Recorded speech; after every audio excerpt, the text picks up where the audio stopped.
Pro Group Management. Workers' comp that works for you.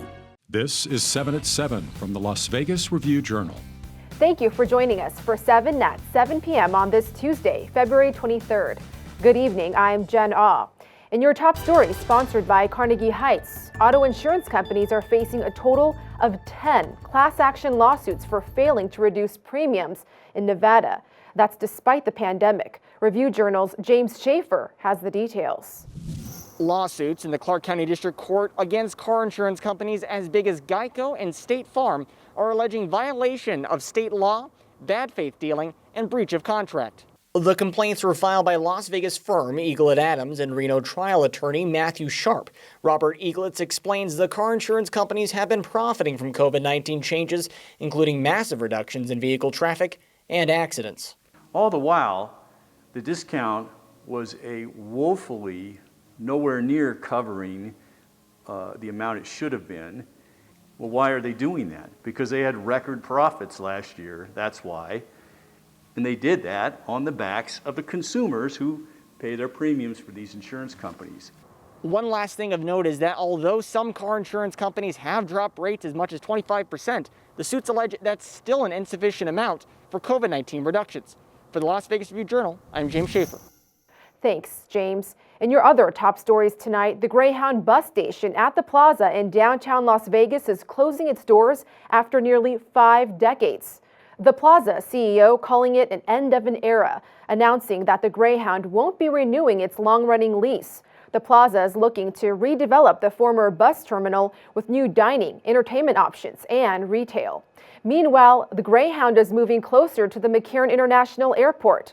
Speaking of the airport, many people are wondering what are the next steps on the name change from McCarran to Harry Reid International Airport. Review-Journal's Mick Akers explains. There's no other approval needed by anyone from the state, county, city, or anything like that. No public vote. That's the final say. But it's not the last portion of the process. They still have to raise $2 million, at least $2 million, to pay for the name change, signage, anything inside the airport, any uniforms, anything like that.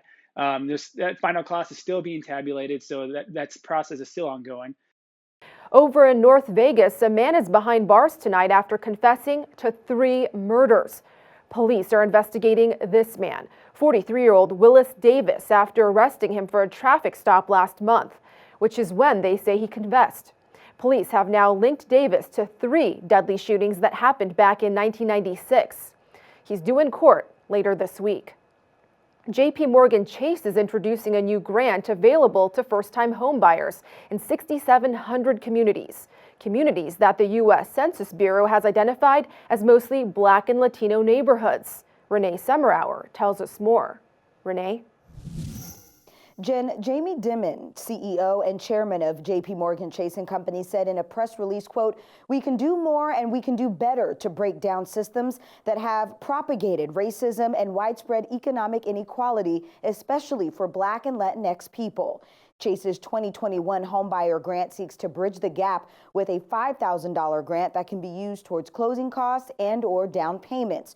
Earlier this month, Las Vegas city and community leaders announced the creation of a coalition to make homes possible to tackle this issue right here at home. Our philanthropic arm, Homie Helps, is backing this coalition with the resources it's going to take to reach 25,000 Black families here in Las Vegas.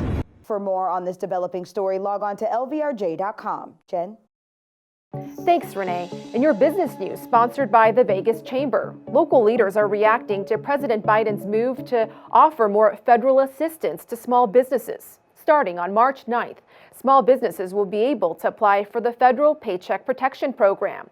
Las Vegas Mayor Carolyn Goodman says she's in favor of it. The Henderson Chamber president also says it's a welcome move, but that banks have less than 2 days to ensure the process goes smoothly. Now it's time for your weather, sponsored by Michael Gaughan South Point Hotel, Casino and Spa. We can expect some wind advisories coming up in the valley. Starting tomorrow and going into Thursday, the National Weather Service is warning residents of winds coming in from the north that could blow in some dust, so be on the lookout for that.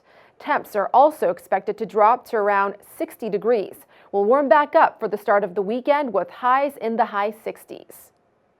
Sports, sponsored by Scenic Brewing Company. With this sports update, I'm Cassie Soto. Golf legend Tiger Woods was seriously injured in a single vehicle rollover crash Tuesday morning near an LA County suburb. Woods sustained multiple leg injuries and had to be removed through the car's windshield. He was then transported to Harbor UCLA Medical Center, where he underwent leg surgery. The LA County Sheriff's Department said when they arrived at the scene, Woods was, quote, lucid and calm. For more information as this story develops, head to reviewjournal.com.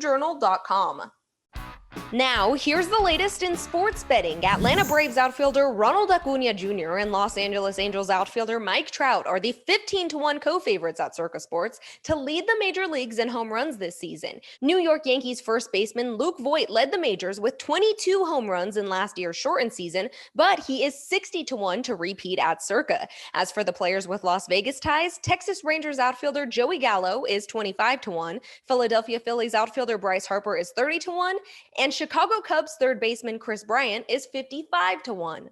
Thanks, Cassie. In your health news, sponsored by Forum Dental, love your smile again. The CDC recommends that hotel workers should get an early shot at the COVID vaccine. Nevada's rollout already prioritizes hotel and casino workers, but new federal guidelines could prompt even more changes. The CDC's updated guidelines rank hotel workers below first responders and law enforcement, but alongside other essential workers, such as religious organizations and store retailers. Thank you for watching 7 at 7 p.m. on YouTube tonight. Don't forget to give us a like and subscribe down below the player. In your entertainment news, sponsored by Las Vegas Motor Speedway. Michelob Ultra Arena has a popular Latino star lined up for this coming September. Review Journal's John Katzilamides tells us more.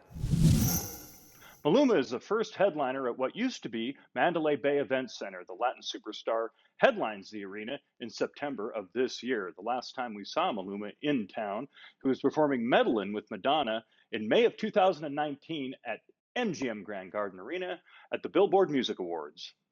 Thanks, Katz. In your lifestyle news, sponsored by Get Healthy, Clark County. In the heart of Lenten season, many places are offering meatless options. Lawry's, the prime rib, is serving seafood dishes such as shrimp scampi and roasted cod. Morton's, the steakhouse, is offering twin lobster tails. More affordable options include all Capriotti's locations offering $2 off for vegetarian subs on Wednesdays, plus double points on any tuna sub on Fridays. Following tradition, several Las Vegas churches are also serving fish fries as Lenten meals. That wraps it up for today's 7 at 7 p.m. from the Las Vegas Review Journal. I'm Jen Ah, and you can catch us on the RJ mobile app, Roku, YouTube, and so much more. Have a great night. Review Journal Studio, sponsored by Adam Kuttner. Get the maximum settlement as quickly as possible. This 7 at 7 update, sponsored by Pro Group Management. You're watching 7 at 7 from the Las Vegas Review Journal.